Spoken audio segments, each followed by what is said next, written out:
There is a specific piece of mail that carries a physical weight that's totally disproportionate to the paper it's printed on. You know the one. Mm. You're standing in the mailbox, you're flipping through bills, pizza flyers, junk, and then you see it.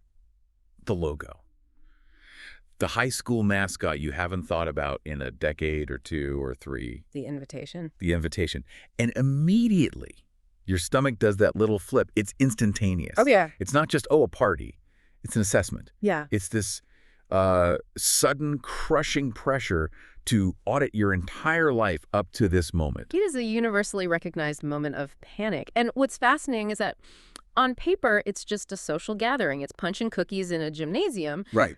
But psychologically and linguistically, a high school reunion is one of the most complex, high-stakes events you will ever attend. That is exactly why we are looking at this today. We aren't here to tell you what hors d'oeuvres to eat or, how to style your hair. We are doing a deep dive into the reunion as a kind of survival scenario.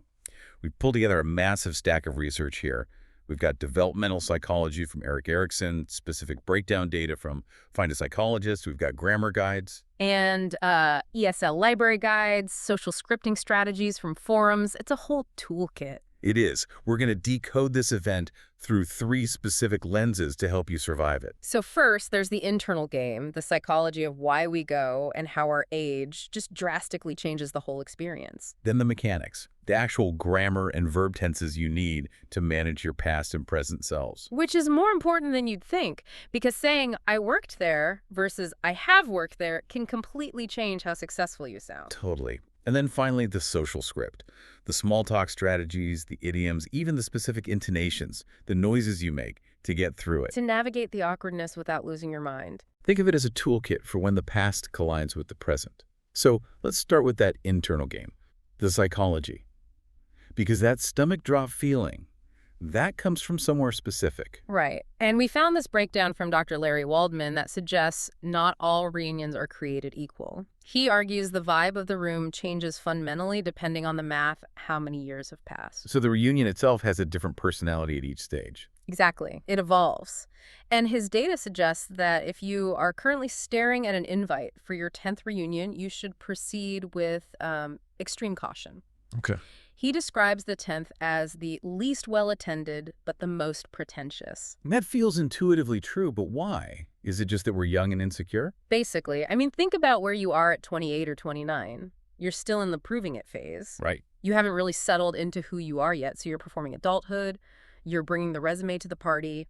You're talking about the job title, the car, the starter home? It's a comparison contest because everyone is terrified they're falling behind. So everyone is posturing. It's not a party, it's a LinkedIn profile come to life. Exactly. It's a room full of people trying to convince themselves they are successful by convincing you. Okay, so if the 10th is a Vanity Fair, what happens at the 20th?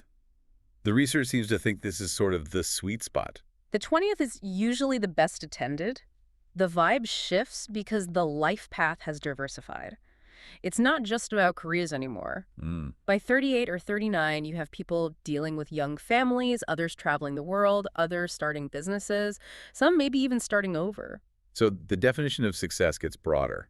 The direct competition that I'm beating you feeling, it drops off a bit. Right. It's less I'm better than you and more who have you become. But then you hit the 30th. And this is where the psychology gets really heavy. Yeah. By the 30th, real life has hit. We're talking divorce, remarriage, career pivots, health scares. The superficial stuff just doesn't hold up anymore because everyone has some scars. I found one detail in the analysis of the 30th really telling. It notes that fewer spouses attend the 30th compared to the earlier ones. That is a huge signal. In the earlier reunions, the spouse is often a prop. A prop. Yeah, a buffer against social anxiety or a trophy to show off. Look, someone chose me. By the 30th, people are generally more confident in their own skin. They don't need the human shield. They don't. They're willing to show up alone and just be themselves. Which leads to the 50th, the golden reunion. The victory lap. It is. Attendance spikes again because, frankly, mortality is part of the equation now. If you're at the 50th, you're just happy to be vertical. The cliques are gone. The high school hierarchy is gone. It's pure nostalgia. Speaking of hierarchies, we have to talk about the tropes. We looked at this breakdown of reunion themes in film, and it's always about redemption or revenge. Showing the bully who's boss. Reconnecting with the one who got away. Right, and there's a neurological reason for that. Waldman uses this term adolescent myopia I loved this concept. It explains so much about why high school feels so permanent when you're in it. because when you are 17, your brain isn't fully wired for long-term perspective. You physically cannot see beyond next Friday's football game. That moment is your entire universe. So when you walk back into that gym 20 years later, you're experiencing a cognitive shock. You are stepping back into a space where you had tunnel vision, but you're viewing it with wide-angle adult eyes. It's a clash of perspectives, and that maps really well onto the other big psychological framework we have in the stack, Erickson's stages of psychosocial development. Erickson is so key here. He argued that at every stage of life, we face a specific conflict. And the reunion forces us to publicly negotiate that conflict. So for the 20th reunion, you're roughly in your late 30s. Erickson calls this intimacy versus isolation. Correct. The subconscious question running through the room is, can I form close relationships? Am I loved or am I alone? That is why everyone at the 20th is scanning ring fingers or asking about kids. They aren't just being nosy. They are checking to see if you pass the intimacy test. But by the 30th and 40th, the test changes. We move into generativity versus stagnation. This is the big midlife crisis stage.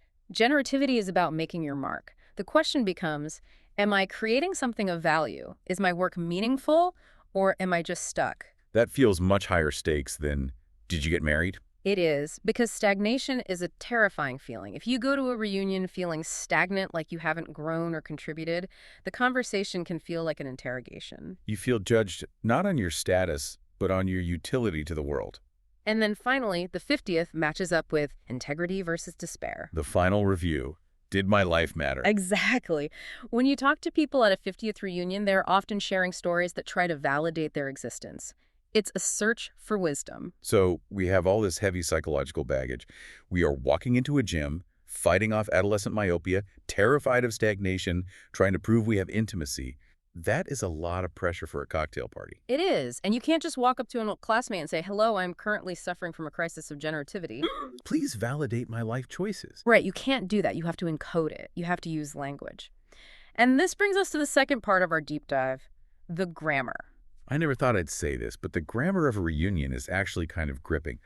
We looked at materials from Bilinguation and the ESL library, and they frame this as a battle between two specific verb tenses. Past simple and present perfect. Linguists call this the grammar of experience, and to survive a reunion, you have to master the toggle switch between these two. Let's break it down for the listener who hasn't opened a grammar book since 12th grade. Past simple is close time. Think of past simple as a sealed box. You put the event inside, you tape it shut, and you write a date on it. We graduated in 2004. I lived in Boston for 2 years. Right. The key is that the time period is dead. It's over. It has no connection to the present moment. Okay. And present perfect is open time. Exactly. It's a bridge. I have lived in Boston for 2 years. That implies I am still living there. The action started in the past, but the box is still open. It influences the now. It does. So the reunion shift, and this is the tricky part, is that you are constantly jumping between these boxes during small talk. Constantly.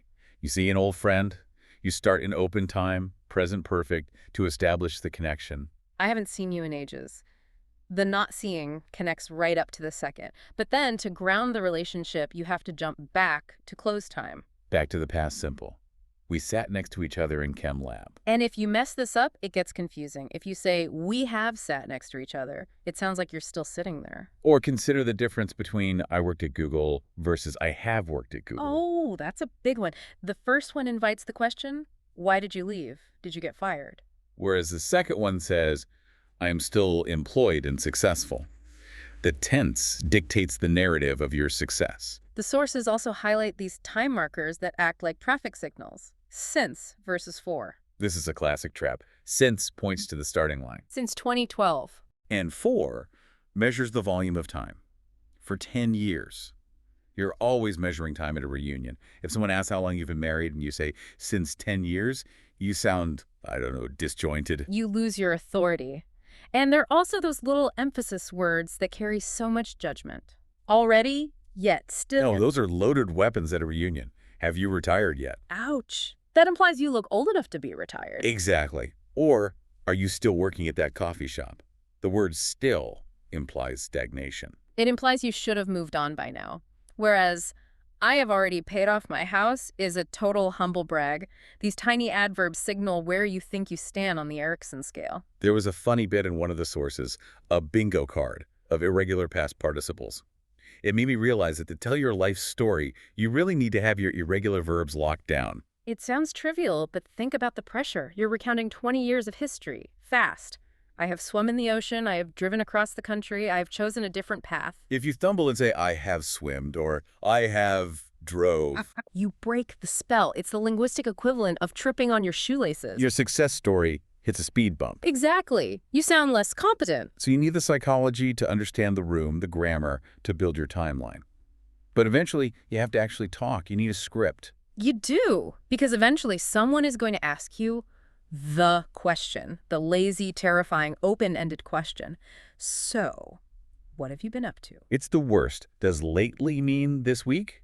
Or does it mean since 1998? We found this great discussion online about how to handle this. The consensus is that it's a trap. It is. If you try to summarize 20 years, you will bore them to death. You need a strategy to shrink the scope. The fish tank strategy. I love this one. Me too. This came from a user who said the best way to answer isn't to give a resume update, but to pivot to something hyper-specific and weirdly passionate. Right. So this user, instead of saying, work is fine, kids are good, says, well, I've been really getting into aquariums. I have this Oscar fish named Shere Khan. It seems so counterintuitive. You're there to prove you're successful. Shouldn't you talk about your promotion? Why talk about a fish? Because the promotion is boring. It's resume talk. The fish is a hook. It breaks the comparison script we talked about earlier. It makes you a three-dimensional human being, not just a LinkedIn profile. And it invites a genuine follow-up question. Wait, Oscar fish are carnivorous, right? Now you're having a real conversation, not an interview. It shifts the dynamic from judging to connecting. But speaking of connecting, we have to warn people about the false invite. Let's do lunch. This highlights such a cultural quirk, especially in the U.S. You run into an old friend, you have a great chat, and as you leave, they say, we should totally get coffee sometime. And the trap is believing them. It sounds so cynical. But one source pointed out that a commenter from Argentina was totally baffled by this.